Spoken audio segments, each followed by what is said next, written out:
This year, we've seen unprecedented funding cuts to global HIV/AIDS response programs. We at The Independent have seen the impact of that on the ground. For the last 8 months, we've been in places like Uganda, Zimbabwe, and Senegal. I personally met HIV-positive patients who were dying because they lost access to their medication.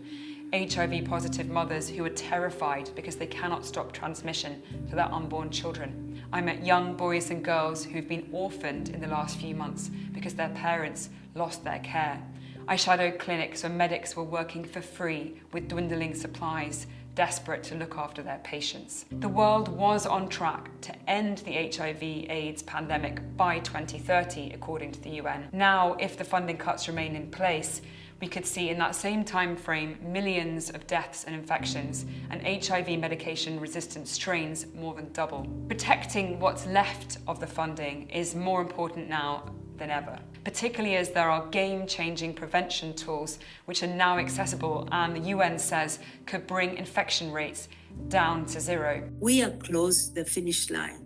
The UK should stay on course and help the world to end this disease. We can race to the finish line. We need the UK and other funders who have been consistent to stay there until we win the race. At The Independent this week, we're launching a petition calling on Keir Starmer and his government to protect what remains of British funding for HIV/AIDS programmes worldwide. As the UNAIDS chief said, we're so close to the finishing line. We just need to keep going to save lives.